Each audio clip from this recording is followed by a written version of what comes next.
यात्रा के दौरान क्या रहना चाहिए छात्रों को लेकर और उनके इस को लेकर जिस तरीके से अभियान मैं इनके बारे में बताना चाहूँ। मेरा नाम किरीट गोस्वामी है, जो कि मैं एक प्रोफेशनल मोटिवेशनल स्पीकर हूँ, कैरियर काउंसलिंग और मेंटरशिप की क्लासेस देता हूँ। तो सबसे पहले मैं ट्रस्ट के बारे में बताना चाहूंगा। इस ट्रस्ट में मेरा योगदान एज अ ऑर्गेनाइजर था कि मैं स्टेट इस पूरे डिस्ट्रिक्ट में इस कॉम्पिटिशन एग्जाम को विद्यालयों में करवाऊँ। ट्रस्ट का नाम Indian social justice mission trust है।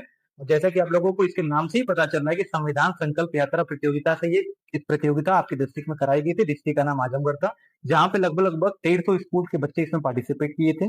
और इसका जो मेन उद्देश्य था बच्चों को संविधान के प्रति जागरूक करना, क्योंकि देश की जो युवा पीढ़ी होती है वो आने वाले भारत का भविष्य होती है। तो अगर युवा पीढ़ी ही सतर्क रहेगी, अच्छे तरीके से मजबूत रहेगी और अपने मौलिक कर्तव्यों और नैतिक कर्तव्यों को जानती रहेगी, तभी जाकर के आने वाले भारत का सही तरीके से निर्माण हो सकता है। इसी को ध्यान में रखते हुए हमारे Indian social justice mission trust के जो नेशनल प्रेसिडेंट है मिस्टर तनवीर आजाद सर ने ये जो पहल चलाई है संविधान संकल्प यात्रा प्रतियोगिता के नाम से, इसका मेन उद्देश्य बच्चों को संविधान के प्रति जागरूक करना और ये सारी चीजें रहती हैं।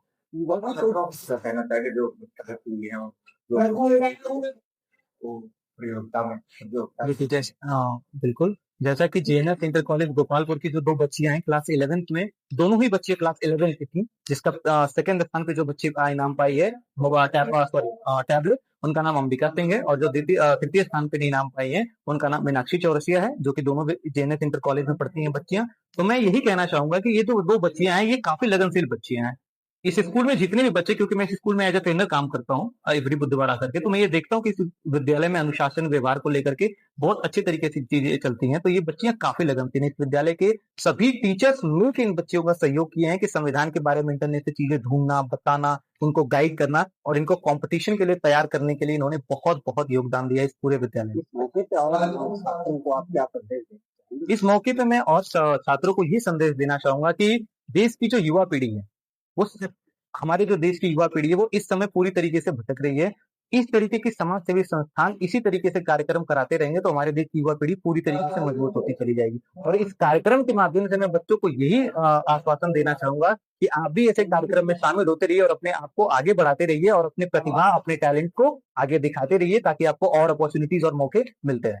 अभिभावकों को क्या कहना चाहेंगे जिस तरीके से बच्चों को पढ़ने नहीं दिया जाता है, काम पे भेज दिया जाता है, ऐसे अभिभावकों के लिए मेरा सिर्फ एक ही कहना है कि बच्चे स्कूल आने से पहले ज्यादा से ज्यादा समय घर पे बिताते हैं अपने पेरेंट्स के बीच में। अगर पेरेंट्स ही अपने बच्चों का सपोर्ट नहीं करेंगे, उनका साथ योगदान नहीं देंगे, तो इतनी टफ कंपटीशन की दुनिया में बच्चे सर्वाइव कैसे करेंगे? क्योंकि बच्चों का मनोबल सबसे पहले पेरेंट्स ही बढ़ाते हैं, माता पिता ही बढ़ाते हैं। तो अगर बच्चों का मनोबल उन्हें पढ़ने नहीं दिया जाएगा, उन्हें इस उम्र में जो पढ़ना चाहिए उनको आप काम के लिए कह देते हैं, ये कर लो, वो कर लो, ये सारी चीजें कर लो, तो इससे सबसे ज्यादा नुकसान बच्चों का ही होता है। तो बच्चों का नुकसान मतलब सीधा सीधा परिवार का नुकसान, क्योंकि आने वाले परिवार का भविष्य बच्चे ही हैं। तो मैं गार्जियन को अपने तरफ से और ट्रस्ट की तरफ से, Indian social justice mission trust की तरफ से यही कहना चाहूंगा कि वो अपने बच्चों का हर एक कदम पे उनका साथ दें, वो उनकी रुकावट ना बने बल्कि उनका साथ दें और वो आगे बढ़ाने में और उनके मुकाम को हासिल कराने में अपना योगदान दें।